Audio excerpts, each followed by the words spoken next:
ফেব্রুয়ারির প্রথমার্ধে জাতীয় সংসদ নির্বাচন আয়োজন করার ব্যাপারে বদ্ধপরিকর। নির্বাচন নিয়ে শঙ্কা, আসলে আমাদের এখানে 16-17 বছর যাবত ইলেকশন হয় না, তো মানুষের ইলেকশনের অভ্যাসটাই বোধহয় চলে গেছে। তো আমি নিজে বিশ্বাস করি যে আমাদের অনেক অনেক মানুষ আছে যাদের 32, 33, 34 বছর হয়ে গেছে, জীবনে একবার ভোট দেওয়ার সুযোগ পায় নাই।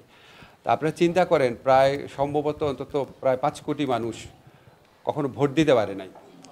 এটা কত ইম্পর্টেন্ট, আমি বিশ্বাস করি বাংলাদেশের সাধারণ মানুষ অধীর আগ্রহে নির্বাচনের জন্য অপেক্ষা করছে। কারণ আপনারা দেখেন যে নির্বাচন অনেক দেরি আছে। অলরেডি আমি যেখানে যাই দেখছি, পোস্টার দেখতে পাচ্ছি, মানুষের মধ্যে অত্যন্ত একটা উৎসাহ উদ্দীপনার সৃষ্টি হয়েছে।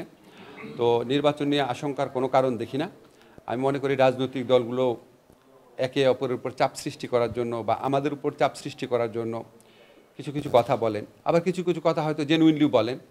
সব কিছু শুনে হয়তো মনে হয় যে নির্বাচন নিয়ে একটা অনিশ্চয়তা বা আশঙ্কা রয়েছে।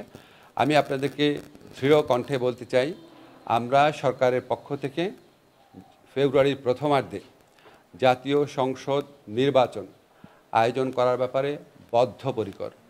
এটার সাথে সম্পর্কিত বা এটাকে বিলম্বিত করার কোনো ইস্যু আছে বলে আমরা মনে করি না। আমরা বিশ্বাস করি অবশ্যই ফেব্রুয়ারির প্রথমার্ধে জাতীয় সংসদ নির্বাচন অনুষ্ঠিত হবে, এবং এটার কোনো দ্বিতীয় চিন্তা বা না হলে কি হবে এই ধরনের কোনো চিন্তা আমরা মাথায় রাখছি না।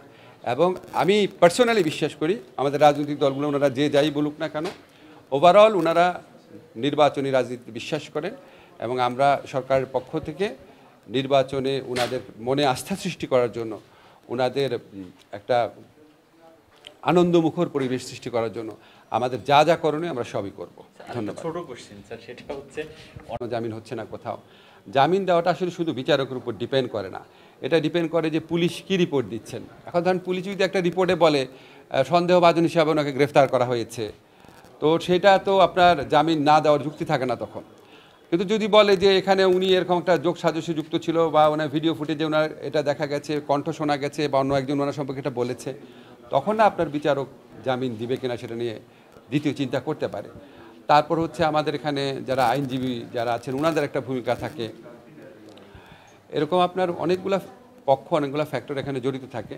তা আমরা মনে করি যেখানে জামিন পাওয়ার যোগ্য সেখানে জামিন পেতে পারে, কিন্তু যারা আপনার জামিন পেয়ে একই ধরনের অপরাধ করতে পারে বা দেশের আইন শৃঙ্খলা পরিস্থিতি বিনষ্ট করতে পারে বা নিষিদ্ধ কোনো সংগঠনে তৎপরতা চালাতে পারে, তাদের যদি আপনার বেশি জামিন হয়ে যায় আমরা তো অবশ্যই আশঙ্কিত থাকি। ধন্যবাদ। যেটা দেখে গেলাম, আপনারা জানেন আমরা লিগ্যাল এইডের ক্ষেত্রে একটা বিরাট পরিবর্তন এনেছি, যে আইনগত সহায়তা নেওয়া বাধ্যতামূলক করেছি অনেক ক্ষেত্রে। একজন বিচারকের জায়গায় 3 জন বিচারক দিচ্ছি, যাতে আদালতে মামলার চাপ কমে। তো আমাদের 20টা জেলা প্রাথমিকভাবে বাছাই করেছিলাম, তার মধ্যে 12টাতে পাইলটিং করছি। রাজশাহীতে খুব দ্রুত শুরু করব, এই জন্য লিগ্যাল এইড দেওয়ার যে জায়গাটা সেটা দেখলাম। তো এখানে আপনার স্থান সংকুলনে খুব অভাব আছে, আমাদের ডিসি মহোদয় আশ্বাস দিয়েছেন এখানে বারান্দার দিকে কয়েকটা রুম করা হবে।